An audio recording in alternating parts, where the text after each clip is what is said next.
Mi nombre es Vilma Laudelino de Souza.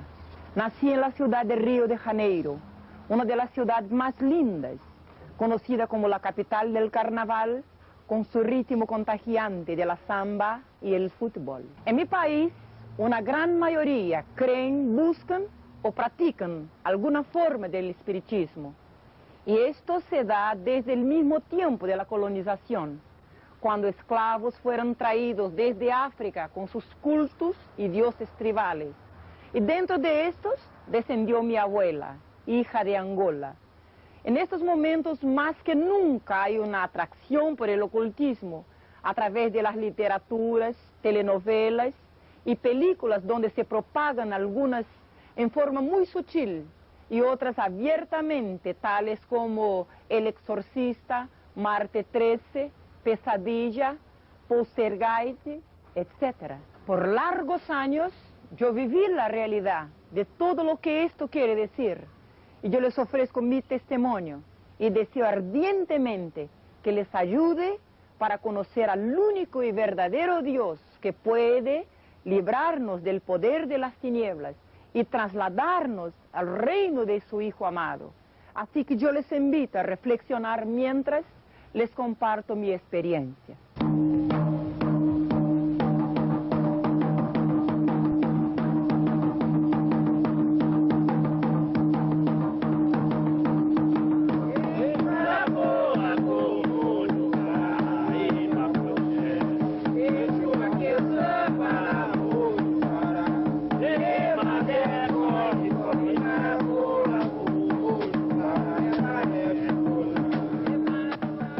Vilma, usted es una persona muy conocida a nivel latinoamericano, ministrando el Evangelio a muchas personas importantes involucradas en la magia negra. ¿Cuáles fueron las circunstancias que la llevaron a dejar a la brujería y a buscar a Jesucristo? Todos los adoctrinamientos por los cuales yo tenía pasado a un largo de 22 años de una vida consagrada a los espíritus, a las sectas que se caracterizan en mi país, Brasil, y muchas que se denominan como tipo Umbanda, Candomblé, y he llegado a la cumbre que se llamaría Quimbanda, o sea, una ramificación de magia negra. En cierto momento en mis prácticas, habiendo tenido una experiencia agravante, yo me di cuenta que algo iba mal. Y a lo mejor te puedo decir que yo no busqué, yo fui buscada por Dios. Yo tengo entendido que desde antes de nacer y durante toda su infancia, su vida fue dedicada al ocultismo, la brujería y al espiritismo. Cierto, yo desciendo de africanos y desde mis ancestrales se practicaba la magia en mi familia. En el mismo momento de mi nacimiento, mi abuela, una señora bruja, me consagró a los espíritus, a los mismos que poseían a su cuerpo, ya que sabía que se acercaba el momento de su partida. Y desde mi llegada al mundo, yo fui entregada a ellos. ¿Cómo se explica lo que sucedió esa noche? Desde esta mañana, cuando me desperté al otro día, ya un sentimiento fuerte me dominaba, miedo. Un miedo horrible, la impresión que alguien me miraba de algún punto, alguien, yo asustada. Siempre se caracteriza así esta posesión, por un miedo desenfrenado, inexplicable. Pero ahí había algo más raro aún en mi casa. No había nadie. Y yo corría por toda parte y buscaba a la mamá, a mi hermana, cuando ahí estaba un perro, un policial negro. Y para mi sorpresa, se vuelve y se pone a conversar conmigo con voz audible y masculina. Fueron estos los primeros modos por lo cual el príncipe de tinieblas se va tomando una serie de factores para llegar finalmente a dominar total mi vida. ¿Ese fenómeno espiritista se repitió o hubieron otros? Yo pasé a ver cosas, escuchar barullos, y puedo decir que he vivido como que protagonizando el papel principal de una película de terror. Porque muchas veces me han preguntado cuáles fueron, y yo les digo que todos, de toda forma que usted puede imaginar, desde terror nocturno a visiones diarias, eu escuchaba pasos, bullas, voces, y veía personas se materializaban como te estoy viendo ahora. Yo los veía siempre, nunca vi cosas con los ojos cerrados, y principalmente nocturnamente, hasta que llamó a atención de mi familia, y se empezaron a me llevar a personas que hacían trabajos y arreglaban las cuestiones, y la intención era educar los espíritus, porque me pegaban fuerte, me daban, me tiraban el pelo, me echaban al suelo de mi cama anoche, y a veces me golpeaban en la cara. Yo siempre temblaba, tenía mucho miedo. Yo tentaba gritar, socorro, pero no salía la voz. Era como si tuviera en medio un achaque de epilepsia.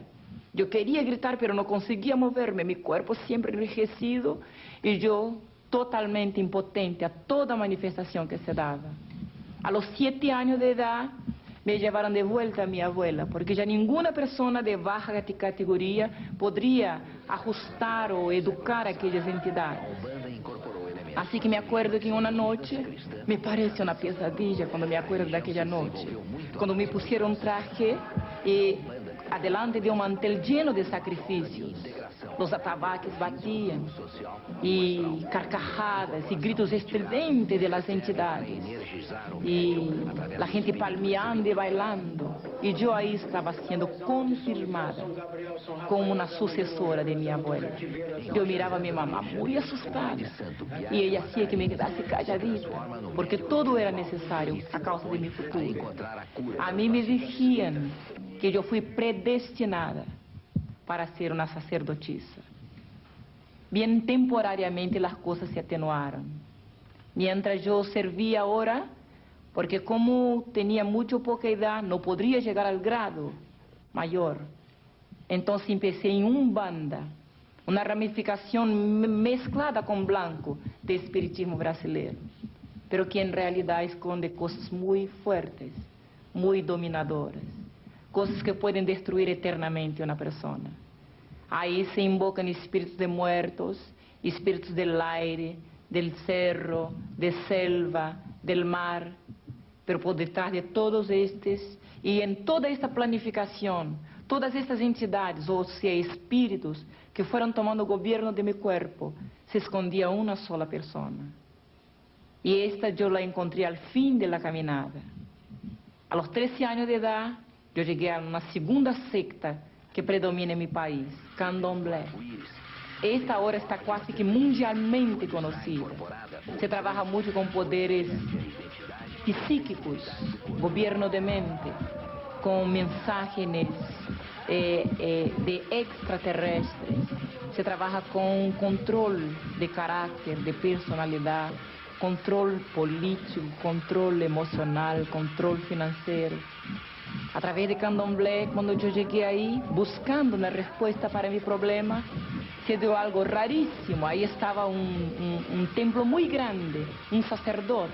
De espalda estaba cuando yo adentré, buscando respuesta, de nuevo le digo. Y cuando percibió mi aproximación, hice un gesto y se sacó una toalla y hace una reverencia. Yo perdí el sentido. Cuando me di cuenta, toda una noche se había pasado. Mi mami me miraba muy admirada y me preguntaba, ¿tú no sentí nada? Le dije, no, no siento nada. Y me dije, hija, un príncipe adentro a tu cuerpo. Y tomó mucho aguardiente y ha fumado muchos habanos. Y yo tenía 13 años de edad. Sus padres, ¿qué había detrás de ellos? Fíjese, mi mamá era espírita, así como mi abuela. Y mi papá no creía en nada, era ateo. Aproximadamente entre los 9 y 10 años, algunos fenómenos también paranormales se daban conmigo en la misma escuela. Mientras estaba en la clase estudiando, una entidad adentraba en mí, lo que no es normal.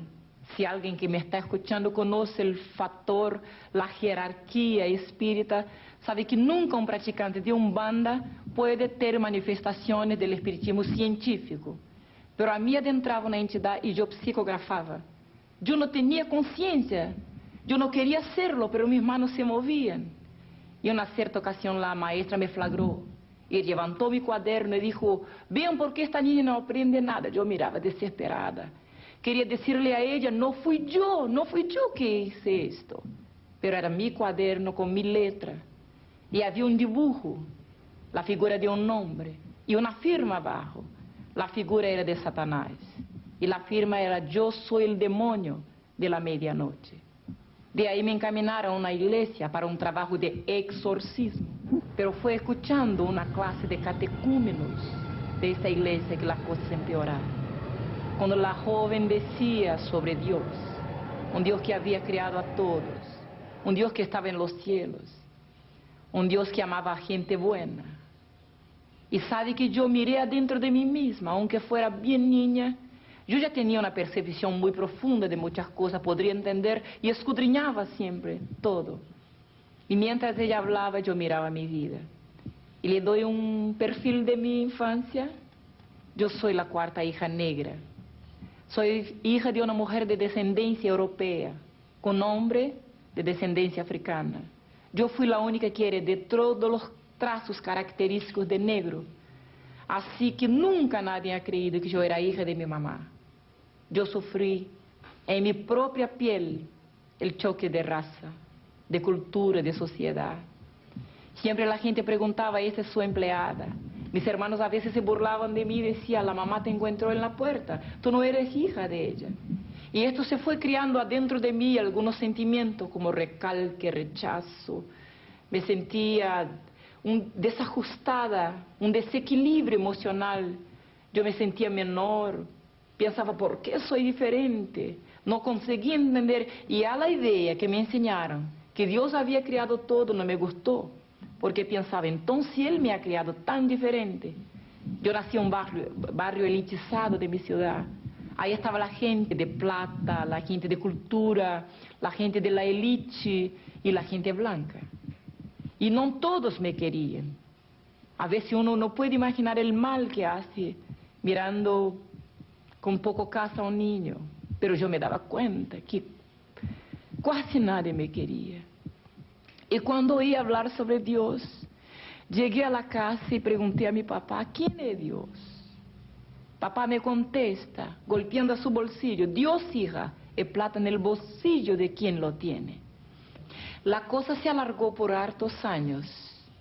Yo de ahí, me acuerdo que desperté una noche, y ahí estaba enfrente de la puerta un hombre todo de negro. Y su sombra estaba en mi cuerpo. Y yo percibía que aquella sombra era como un cerro. Y yo podría ver su figura, pero nunca su cara. Una cierta noche yo tomé fuerza y pregunté, ¿quién es usted? Y del medio de aquella figura salió una voz de hombre, una voz medio ronca, y contesta, yo soy el diablo. Y yo siempre perdí el sentido. Así que desde que yo llegué a Candomblé, nuevas huestes fueron tomando control de mi cuerpo. Porque todo no se empieza, nadie nace bruto. Se empieza toda una trayectoria. Algunos factores circunstanciales, como usted preguntó al principio, van llevando uno a golpear todas las puertas donde se pueda educar a aquellos espíritus, para que se tornen buenos, para que haya justicia. Así que cuando me involucré con Candomblé, nuevas huestes vinieron. Y de ahí yo me puse a presentar problemas morales, no solo psicológicos, pero problemas de comunicación. Un odio tremendo me nació contra mi familia, contra la misma sociedad. Yo me envolví con gente de la peor cualidad, con pandillas. En el tiempo de la juventud transviada, cuando la gente usaba olor, cuando la gente tomaba mucho. De alguna forma yo quería agredir a la sociedad, quería agredir a mi mami blanca, quería agredir a toda la gente. Y pensaba, algo me hacía sentir que iba un día de tener tanto poder en mi cuerpo que iba a destruir a todo el mundo. Entonces en estos caminos yo fui pasando por todo que se puede imaginar. Y al fondo yo pienso que buscaba una respuesta. Hasta que yo llegué, después de haberme comprometido mucho, de haber hecho mucha maldad, de haber estado trabajando para mucha gente, incluso gente importante en mi país.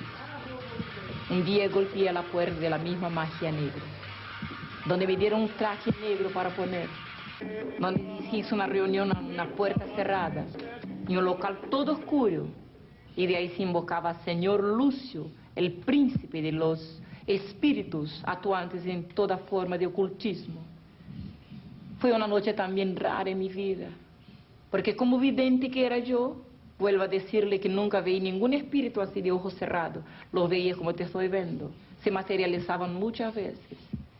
Y cuando oigo una bulla afuera me vuelvo, así que todos estamos con la cara en tierra, delante de una vela negra y una roja. Ahí estaba una sesión se abriendo de magia negra.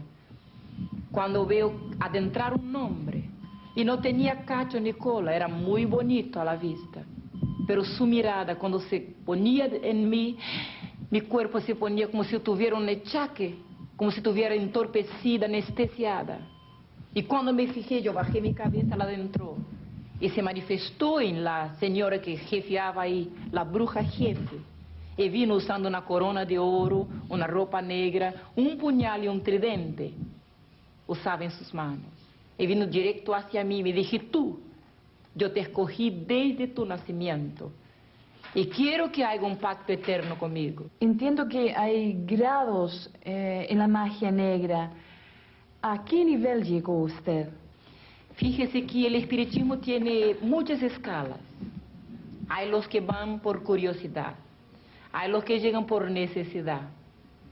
Y por ahí se empieza un comprometimiento con la entidad. O sea, el pidiente pide un favor. Y de ahí ya está comprometido. Cuando el espíritu le hace alguna cosa, usted se torna deudor. De ahí le requiere algún sacrificio, alguna ofrenda. Y va por escalas hasta que llega a pedir su propia alma. Pero esta ya sería la escala mayor para los que se involucran, los que practican, que asisten, que cultúan inclusive con danzas, con cánticos, con palmas. Yo, por ejemplo, pienso que llegué al grado mayor porque él mismo había declarado, te escogí. Hoy día yo glorifico a Dios, porque se me dije Lúcio, que me había escogido el momento de mi nacimiento para quizás ocupar un lugar de destaque en la brujería brasileña. La palabra de Dios me dice que antes que yo viniera al vientre de mi madre, el Señor Jehová también me tenía escogido. Pero en esta ocasión todos me miraban y me trataban con reverencia, porque yo ya tenía poderes, yo podría influenciar en personas. Siempre trabajaba por revelación. Y un brujo actúa mucho por su propia fe, su convicción. Teóricamente yo no conocí mucho el espiritismo. La cosa estaba en mí, ¿me entiende? En mi mente me ocurría. Yo pensaba, tiene que ser esto e esto. O sea, yo ya no vivía. Lúcio o Lúcifer vivía en mi mente. Entonces, se puede tocar en una familia. Se puede cambiar un nombre en homosexual. Muchas veces lo he visto. Se puede destruir un hogar, un negocio, un gobierno. Se puede llevar uno al gobierno y se puede sacarlo también. Todo esto se hace en magia negra. Há pouco tiempo mi país fue avalado por un escándalo a nivel mundial, cuando se descubre que un presidente de república practica magia negra. Pero esto no es inédito. En toda tierra, en este momento, millones y millones de personas buscan en cosas místicas, en ocultismo, en toda suerte de práctica de hechicería, la respuesta para sus problemas. Hay un desenfrenamiento espiritual en el hombre, una ignorancia, un analfabetismo que los está conduciendo por cualquier puerta, porque hay un dicho que toda calle te lleva a una venta, pero no todos los caminos te llevan a la verdad. Yo ahí cuando llegué a la cumbre pensaba que había llegado al estatus, al grado mayor. Yo estaba me preparando y me había hecho promesas de que ocuparía el grado de la sacerdotisa más grande del país. Y de ahí yo pasé a cuestionar el grado que yo ocupaba. ¿Por qué mi influencia siempre era negativa? Siempre yo podría herir a una persona, incluso a mi padre, a mi madre. Cuando me aburría la gente, yo los miraba solo. ¿Puede comprender a dónde llegué yo? Y yo con mi mente le daba una orden. Se llama telepatía. Y yo sencillamente le decía a la mente, te va a enfermar ahora. Y veía a la persona mal. Algunas veces he herido muchas personas. Realmente en momentos yo no comprendía qué fuerza es esta. Algunas veces mi madre me decía, tú te parecías al diablo. Y reía yo en la cara de ella. Y yo decía, no hay diablo, no existe diablo. Porque me puede creer que un practicante de estas cosas no tiene un conocimiento real y verdadero de quién es el espíritu mayor con quien está lidando.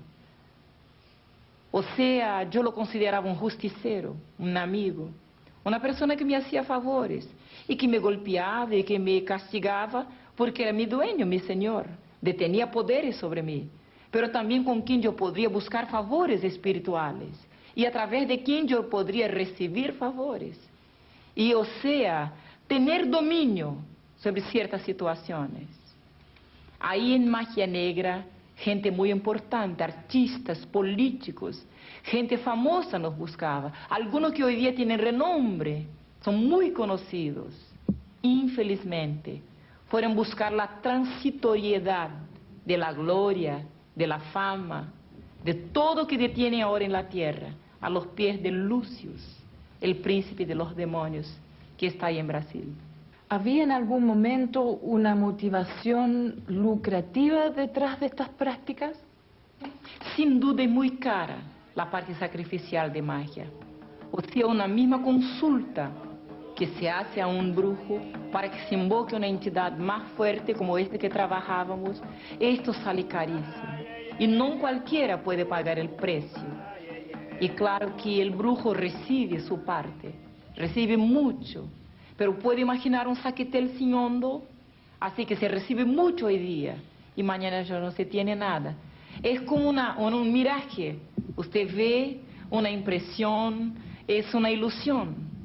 Usted ve miles y miles, tiene mucho oro, mucha cosa, porque se requiere la gente en su desenfreno de conseguir inmediatamente favores, dan oro, dan joyas, dan de todo que se exige.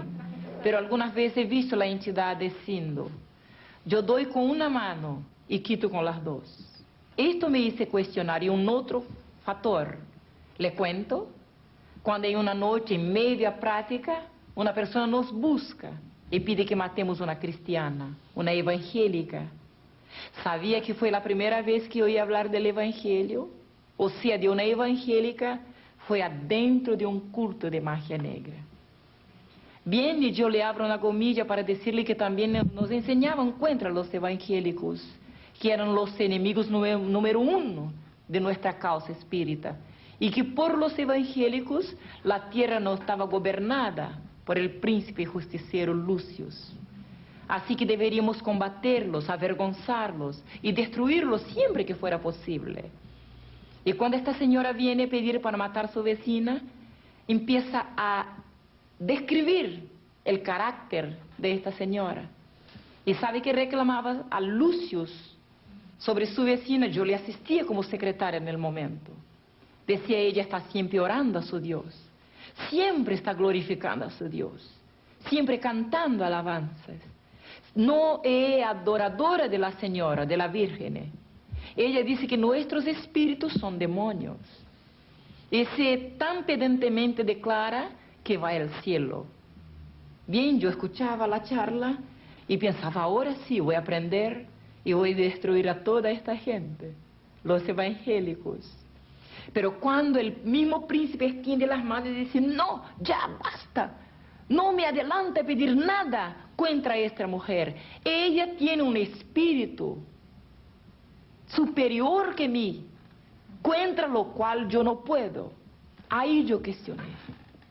¿Quién será este espíritu superior que detienen los evangélicos?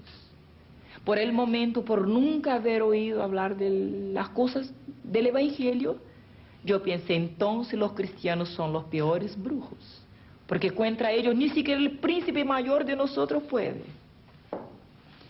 Pero hoy día, cuando conocí la verdad, cuando la verdad me libró, yo sé el secreto de los evangélicos.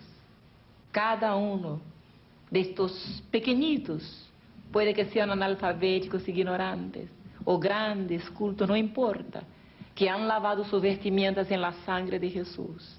Ellos viven bajo más de 8.000 promesas de Dios inseridas en la Biblia, la palabra del Señor. Pasado más un tiempo, yo tenté apartarme, cuando participé de una muerte de un empresario. Le cuento que se contrata espíritus, como se contrata una pandilla, un matador profesional, así también se trabaja en magia negra. Se invoca una entidad de muerte y le da un pago en sacrificios, en ofrendas, en animales, y se sacrifica a la misma persona, como si fuera el animal. Y esa es la paga que se da a los demonios. Y cuando yo asistí a una conversa, un concierto de los dos, y el príncipe contestaba al hombre, yo mato cualquier persona cuando me paguen. Esto me tocó. Y yo pensé, entonces me matará si le pagan a él también. Y de nuevo el cuestionamiento, pero luego a mí, que desde mi cuna yo estoy consagrada y estoy practicando estas cosas. Yo volví a mi casa y le dije a mi mamá, mamá, nunca más yo quiero practicar ninguna forma, ningún tipo de magia. Y esto sabe que es muy importante, una decisión personal. Realmente yo era el contexto de lo que se puede decir cansada. ¿Y sabía en algún momento que lo que hacía era malo? Siempre funcionaba más para lo malo. La gente venía desesperada, llorando, exponía sus problemas, sus situaciones. Y siempre había un espíritu de contienda. O sea, una persona buscaba y decía, tengo un problema, no entiendo. Y ya le echaba contra el vecino. Tú tenías una persona que está actuando mal, está haciendo una trampa, alguna cosa así. Y ya si ahí se daban una serie de cosas para se trabajar ya inmediatamente contra alguien. Este siempre es el seguimiento de la macumba que se practica en mi país y en toda tierra, infelizmente. Vilma, hemos escuchado su historia, hemos escuchado mucho testimonio impactante, muy fuerte para muchos. Pero ¿cómo fue el momento de su conversión? ¿Cuándo fue el momento en que usted se entregó al Señor Jesucristo? Fíjese que se pasó que yo retiré todos mis objetos de trabajo. Tenía altares, tenía trajes, tenía todo que se usa para manipular con el espiritismo. Yo los eché a un río, pensando que desechándome de lo externo, estaba sacando lo que realmente gobernaba mi cuerpo. Cuando recién me vuelvo a la casa, adentro a mi pieza, ahí él adentró, materializado. Y ahí cara a cara estábamos, cuando él apuntó aquí en mi nariz. Y nunca me olvidaré su odio y cómo me ponía impotente cuando se acercaba. Cuando me dije, tú eres mía, nadie en que me pertenece me abandona como tú estás pensando, porque yo soy el diablo. Mi nombre es Lucifer, yo soy Satanás, tu dueño. Si piensas en dejarme, te lleva al infierno. Sabe que yo nunca, repito, había creído en estas cosas. Pensaba que murió, acabó, o a lo mejor, como muchas veces la ciencia muestra, que hay ahí uno va a estar volando o descansando o en un local cualquier, o simplemente terminó la reencarnación, que parte de la doctrina espírita, murió y en otro tiempo vuelve, reencarna en otra cosa para pagar sus pecados, o un poco de doctrina católica, murió, va al purgatorio y de ahí paga un tiempo. Pero cuando se presentó y me habló directamente así cara a cara de infierno, aún así yo tenté contradecirle, enfrentarme con él. Me sentía muy poderosa. No entendía hasta aquel momento que los poderes que detenía yo no eran míos, que el hombre es totalmente impotente diante del diablo. Por eso la palabra de Dios dice que el Hijo de Dios se manifestó para deshacer las obras del diablo, porque sabía que ningún hombre podía enfrentarse con él como realmente lo es. Y cuando me amenaza así, me enfrento y le digo, nunca más yo quiero destruir a nadie. Y entonces me toma por aquí por el cuello y me dice, entonces te llevo al infierno ahora, para que sepas que conmigo nadie puede. Es un dicho del espiritismo. Y cuando me toma por aquí, al contrario de todo que yo creía, se abre un abismo abajo de mis pies y yo me pongo a bajar. Era como un abismo cenagoso. Todas las tinieblas que usted ya vio, todo blackout que ya vio en su vida, no se parece con el terrible abismo que espera un hombre que se pasa la eternidad sin nunca haber conocido a verdad. Sabe que yo me fui bajando y yo tentaba sostenerme y él me llevaba por aquí. Así es la muerte, pienso yo, de un brujo, de toda gente que vive su vida engañada, sirviendo a los demonios. Porque recientemente había me dado cuenta que todas las entidades, espíritus, orixás, caboclos, guías, así se denominan en mi país el nombre, así se mezclan, se adornan. Esta es su forma de engañar en mi país.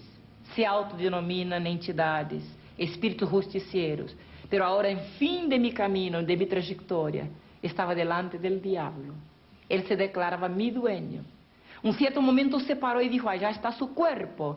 Yo miré y he visto mi cuerpo muerto arriba de una cama. En este instante, un nombre brotó en mi mente, una fracción de segundo. Y yo pensé, sí, existe un Dios mayor que Lucifer. Se me salva ahora, voy a ser esclava de él todo el tiempo de mi vida. Y en aquel momento, por primera vez, yo he visto cuando se abrieron los cielos, cuando vino algo como un rayo de luz, algo glorioso cayó sobre mí. Lucifer me suelta y cae de espalda en el suelo. Porque la palabra de Dios que dice, clama a mí y yo te responderé. Yo nunca había oído este mensaje, pero cuántos no me estarán escuchando ahora y quizás necesitando tanto de clamar a alguien que le responda y que le libere. Ahí estaba se manifestando en mi vida, por primera vez, el grande poder de Dios. Yo he visto Lucifer por tierra. Para mí era un rey, era un señor. Pero ahora recién me daba cuenta, como preguntó al principio, que había una diferencia, que dos fuerzas, dos gobiernos, o a lo mejor dos príncipes, luchaban por el control de mi vida. Y cuando vino la luz del alto, cuando vino la verdad me liberó. Desde aquella experiencia, yo pude comprender que dos fuerzas existían y luchaban de forma totalmente opuesta por gobernar mi vida. Y así que yo conocí que había una fuerza arriba en los cielos. Y de ahí pasé a vivir segundo las costumbres que me habían enseñado en la religión. Pero se dio una cosa. Aquel príncipe que no desiste de ninguna manera de destruir vidas, me declaró guerra. O sea, demanda espiritual me declaró. Y por esta demanda, 7 días después, yo perdí una guagua. Yo la tenía consagrada a un príncipe que se llama en Brasil Iemanjá. Sería cognominada la reina del mar, pero en realidad es un demonio terrible. Y así que cuando Lucifer me declara guerra, 7 días después, Iemanjá mata a mi guaguita con 1 año. Me acuerdo que los médicos preguntaban, ¿qué se pasó, mamá, con esta niña que no tiene nada y se muere? Yo no podría contestar a él, que ahí estaba recibiendo el sueldo de 22 años de vida consagrada a las tinieblas, a toda suerte de ocultismo, de hechicería, de espiritismo. Bien, luego cada semana un golpe nuevo contra mi familia, hasta que una noche llegando a la casa había una noticia. Mi mamá estaba tuberculosa en último grado, fue llevada a una posta. De ahí yo momentáneamente vacilé, adentré a mi pieza y realmente yo pensaba, ¿quién nació para eso no puede salir? Porque ahí está la ley del espiritismo. Y yo lo invoqué. Cuando vino él materializado de nuevo, me dije, yo te llamé a un pacto y tú no lo hiciste. Ahora yo no quiero pacto contigo, quiero tu sangre, quiero tu vida y quiero tu alma. Así que le pregunté, pero mi mami no tiene nada que ver con mis asuntos. Y él dije, voy a destruir toda tu familia y después te llevo conmigo porque tú eres mía. Bien, y cuando yo le pedí una cosa que hoy día yo digo que él nunca tiene de sus esclavos, es misericordia, me dije, fíjese la vida de ella por la tuya, suba arriba de un puente, se echa abajo de un tren. 15 días después estaba todo listo en una noche, con plata para mi enterro en sobre y carta de despedida. Al otro día, cuando fuera saliendo por la mañana a trabajar, como si fuera a esperar el tren en la estación, me echaría de un viaducto a frente del tren y de ahí quizás librase el alma de mi mamá entre gomillo, porque hoy día sé que el diablo nunca habla la verdad, es el padre de mentira. Así que en aquella noche me acosté, y así como sería la última noche de mi vida, no quería dormir.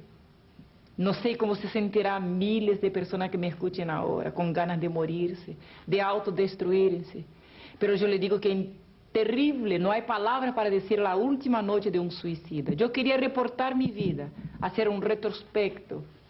Y ahí en la oscuridad de mi pieza estaba pensando, ¿para qué será que yo nací? La vida es muy insípida, muy insólita, no tiene razón. ¿Será que el hombre nace solo para morir y irse al infierno? Y un cuestionamiento sin fin yo me llevaba hasta que llega la madrugada. Bien, los brujos llaman la hora grande. Pero hoy día yo puedo decir que era la hora de Dios para mi vida. Repentinamente del alto, una voz me hace una pregunta. ¿Y si yo le decir que Dios existe? Fíjese que Dios tuvo primero que me desenseñar la enseñanza de la infancia de mi padre.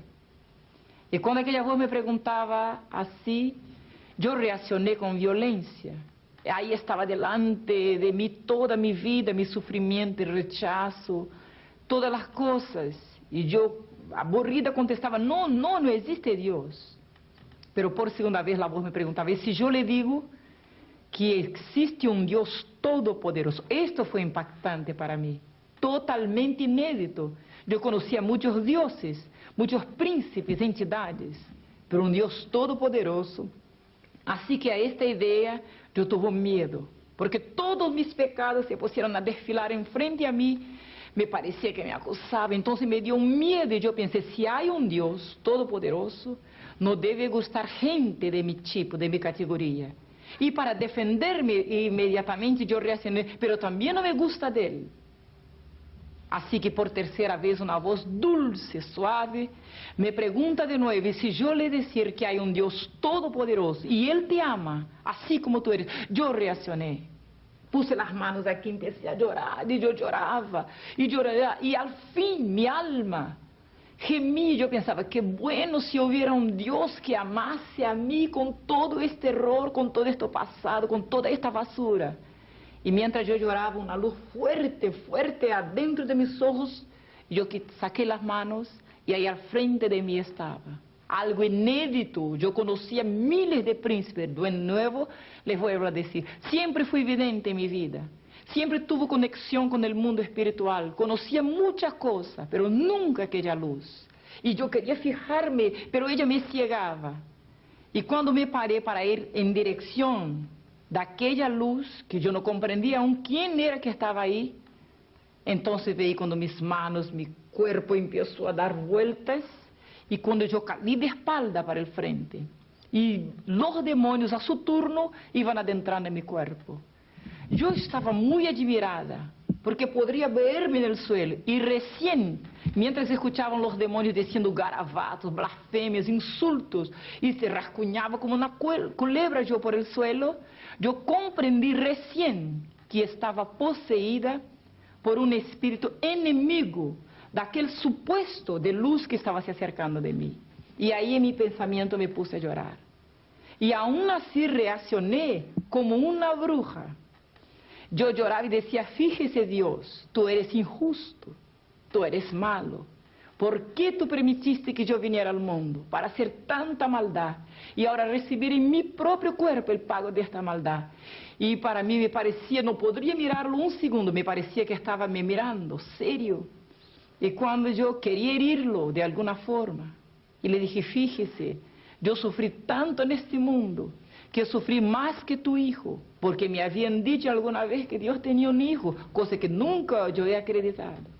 Cuando hablé así sentí, no pudo ver que reaccionó, y sentí cuando me levantaron del suelo y fui siendo llevada por el aire y me pusieron parada en un local y yo abrí los ojos, miré alrededor y ahí he visto la escena que cambió todo el futuro eterno de mi alma. Miles de personas ahí estaban en una plaza grande, veía un predio al fondo, las columnas, veía la multitud gritando y yo pensaba, qué raro, ¿qué estoy yo haciendo acá? Porque los trajes de las mujeres, todo costumbre, como si fuera una otra época. Yo veía que la gente gritaba y algo se pasaba ahí en aquel predio y fui abriendo camino ante toda aquella gente para ver qué se pasaba ahí adelante. Y veía una cuerda humana formada por soldados que se vestían como los romanos de la antigüedad. Ahí arriba de la escala había muchos soldados y un hombre en una silla grande que se paró y apuntó a otro que estaba atado en un local lleno de soldados. A un poste estaba atado. Y cuando preguntó, ¿qué haré de Jesús de Nazaret? Me impactó mucho este nombre, porque yo conocía varios Cristos, como el Cristo de Plaga, el Jesús de Bonfim. Conocía muchos, Oxalá era una ramificación que se llamaba el Dios, pero nunca había oído este nombre Jesús de Nazaret. Y cuando el hombre apuntó a la columna y preguntaba así, la gente se puso a gritar rabiosa, crucifica, crucifica, y yo los miraba. Inconscientemente me paré las manos y me puse a gritar, y me dio una rabia, un odio, yo me puse a gritar, pero de repente pensé, ¿qué estoy yo haciendo acá? ¿Qué tengo yo que ver con este hombre? Y me volví hacia atrás a ver más quién ahí estaba, y he visto una escena que nunca más me olvidaré. Todos mis compañeros de hechicería, de toda ramificación del espiritismo por lo cual yo tenía pasado, ahí estaban, participando de la cena que llevó a la muerte el Hijo de Dios. Todos mis compañeros de pandilla, de fiesta, de tomar, de calles, de todo que hacíamos nosotros de mal, todos gritábamos. Y había más gente de todo tipo, toda clase, categoría intelectual, social, y todos gritaban con odio. Y yo me devolví de nuevo y pensaba, ¿qué tengo yo que ver con esta cena? En realidad yo nunca imaginé que también a causa de mis pecados fui participante de la muerte del Hijo de Dios. Yo también fui culpable. Pero cuando el hombre lavaba sus manos y entregaba aquel reo, aquellos soldados que ahí estaban, le cuento como yo he visto, y lo llevaron a un patio ahí interno del mismo local, y veí cuando le quitaron la ropa hasta la cintura y lo ataron de espalda, como se hacían con los esclavos antiguamente, a una columna, la gente a la rueda, y yo mirando cuando un soldado saca un azote y empieza a dar vueltas en el aire, y yo me fijaba, qué raro, y la gente palmeaba, reía, gritaba. Pero aquel azote no era una arma normal, tenía un cable, varias puntas de cuero, y en la punta de cada punta, un pedacito de hierro más o menos así. Y cuando aquella cosa daba vueltas en el aire y golpeaba, aquella espalda sensiblemente se abría y rascuñaba aquellas carnes. Molía aquel hombre. La gente palmeaba, reía, y el azote daba vueltas. Era como un maestro en lidar con aquella cosa, el hombre le jugaba. Aquel cuerpo temblaba. Y yo miraba y pensaba, ¿cómo puede? ¿Cómo puede una escena de tanta cobardía? Miles, hombres fuertes, soldados contra uno, que se parecía tan indefenso en el momento. Y yo miraba y pensaba, ¿por qué no se defiende? ¿Por qué no dice nada? Yo en realidad no sabía que allí estaba un cordero, allí estaba una oveja que fue llevada muda ante sus trasquiladores a causa de mis pecados. Y yo miraba aquella escena y pensaba, ¿por qué no se defiende? ¿Por qué no dice garabato? ¿Por qué no insulta a la gente? Yo no sabía que por amor ahí estaba, por amor de mí y por amor de ti también. Y mucho tiempo estuvo mirando aquella cosa. Era insoportable ver. No era como los cuadros, como las imágenes que existían en las iglesias. El hombre estaba todo lleno de heridas. Cada vez que el azote le daba en la espalda, se abrían y se le arrancaban pedazos de carne. Y nunca me habían dicho las palabras del profeta, que molido fue, herido fue por nuestras iniquidades. Después de harto tiempo que estuvo mirando, la gente palmeaba, silbaba, reía. Los soldados se apartan, lo entregan en la mano de los hombres. Y yo he visto cuando se acercó el primero y le dio en la misma cara. Su rostro iba para allá y para acá, sus ojos siempre cerrados. Y nunca decía palabra. Y yo me cuestionaba, ¿por qué no se defiende? Yo no sabía que ahí estaba siendo castigado mis pecados, tus pecados. Y para nuestros pecados no hay defensa. Mucho tiempo la gente lo escupía y le daba combo y le pateaba. Pero una cosa me di cuenta, y hoy día soy testigo, que durante todo el tiempo de su sufrimiento, Jesús de Nazaret, el Hijo unigénito del Dios viviente, estuvo orando por nosotros, porque movía sus labios silenciosamente y hablaba alguna cosa que yo no podía entender, pero quizás estuviera orando por mí y por ti en este momento también. Y mientras estaba moviendo sus labios, la sangre iba bajando por su boca, por su nariz. Y no era aquella figura con un rascuñoncito aquí, otro aquí, pero se hinchaba su cara de tanto que le daba. Tanto que la gente le pateaba, le escupía, se mezclaba la sangre con el escupir de la gente. Después de mucho tiempo volvieron los soldados. Y aquel hombre ya no era una cosa normal, era una masa humana, pero sin decir palabra. Veía cuando se acercar con una almohada y tenía algo arriba. No era como aquella cosa que usted ve en las imágenes muertas en las paredes. Eran unas espinas grandes y se cruzaban para abajo. Y yo veía cuando el soldado levantó su cara, él tenía los ojos cerrados. Veía cuando clavó y le apretaba sus ojos. Cuando le dieron con algo como un pedazo de palo, una cosa así como una caña, le dieron. Y él encogía su cuello. Y de ahí se bajaba la sangre. Yo miraba y pensaba, ¿cómo puede alguien sufrir tanto y callado? Y la sangre iba bajando. Y yo oía cuando el golpe daba en la cabeza, él encogía. No sé de dónde. Yo me puse a gritar, pare, no hagan esto. Este es el Hijo de Dios, Él no merece tal sufrimiento. Y si yo, que soy una bruja, de repente todos pararon y me miraron. Y por primera vez en toda aquella escena, aquel hombre abrió sus ojos y miró directamente hacia mí.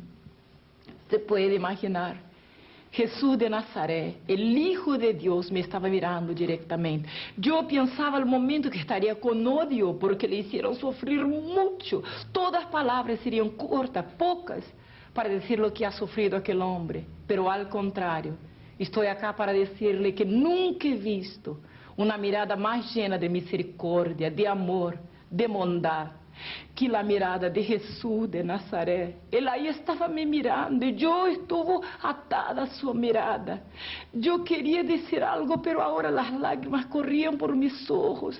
Y me miraba con amor. Cuando dijo, no, mi hija Vilma, yo tomé un susto. Yo pensé, entonces, Jesús me conoce. Yo no soy un vegetal, no soy una cosa. Y él decía, no, mi hija Vilma, nadie podría soportar tal sufrimiento. Solamente yo, y apuntaba su cuerpo todo herido, todo ensangrentado, y decía, yo sufrí todo esto por amor de ti, y extendió sus manos hacia mí. En aquel instante yo abrí mis ojos, se había pasado la visión, y yo caí de rodillas. Yo nunca había hecho una oración, nunca había conocido lo que fuera luz, verdad. Pero cuando yo caí de rodillas había una paz, algo tan especial, una vergüenza por mis pecados, por mi pasado. Y yo hice la primera oración al Dios hasta poco desconocido. Y yo le dije, Dios, mira, mi vida no vale un centavo siquiera, pero todo tiempo que me resta, yo lo entrego a tu Hijo Jesús, porque hoy día yo comprendí que Él sufrió y murió por mi causa. Y cuando me levanté de aquella oración, yo ya era una nueva criatura. Yo busqué a los demonios y ya no estaban ahí. Yo sentí un gozo, era una paz, era algo tan inexplicable. Yo fui a la cocina, la mamá estaba mal, tuberculosa, y yo le prediqué el primer mensaje de mi vida. Yo le dije: mami, Dios existe, mamá. Jesús murió por mí, mamá.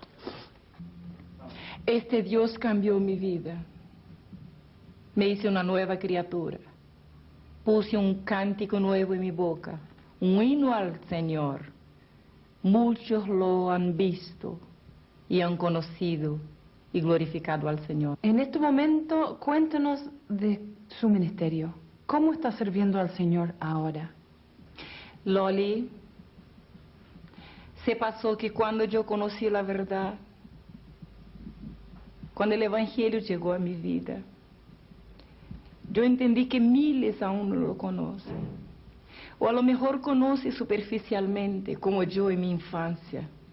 Saben de un Dios que está arriba y que no se importa con nadie. Un Dios que no tiene tiempo para la gente. Y quizás cuantos le odian como yo por no conocerlo personalmente, por no saber que es tan amoroso y que de tal manera nos ha amado, que envió su único Hijo, llegando a las últimas consecuencias de este amor por nosotros. Y cuando veía a la gente en la calle, me daba cuenta que necesitaban que alguien le dijera algo. Y pienso que el mismo Espíritu de Dios ha propuesto en mi corazón. Yo dediqué toda mi vida. He recorrido muchos países. Gran parte de mi propio país yo he estado recorriendo incansablemente. Grandes locales, pequeños locales, hablando a miles o a uno solo, no me importa. Donde el Espíritu Santo de Dios me ha enviado, yo he ido con mucha alegría. Y quiero decirle que me ofrecí al Señor como esclava. No atendió a mi oración. Me recibió como hija. Soy hija del Dios viviente. Nunca más los demonios, Loli, tuvieron gobierno en mi cuerpo. Nunca más el vicio, el odio, la miseria. Jesús cambió todo el futuro eterno de mi vida. Y cuando puedo escuchar su voz a través de los siglos diciendo: id, predicai estas palabras, enseñai a toda la gente a guardar las cosas que yo he dicho, yo siempre, mientras vida tenga, voy a proseguir haciendo esto. En mi oración más ardiente es para que esta experiencia, aunque no haya sido bien explicada por la diferencia de idiómica que hay entre nosotros, pero sé que hay uno que puede llegar al corazón, que es el Espíritu Santo, y que pueda servir de ejemplo para cuantos brujos que quizás tengan tantas ganas de apartarse de un pasado negro, sucio, tengan miedo a las amenazas, a coacción, al gobierno del príncipe de tiniebla, que se acerquen a Jesucristo. Es el general que venció a quien yo no podría vencer sola, y se tornó dueño, Señor, Padre y amigo, mejor que tengo yo. Vilma, muchas gracias por estar con nosotros. Ha sido una bendición para nosotros poder escuchar, compartir este testimonio con muchos que necesitan escuchar este tipo de materia para llevar sus vidas en alguna manera a los caminos del Señor y trasladarse de la oscuridad a la luz. Y le agradecemos con todo nuestro corazón por este tiempo juntos. Amén.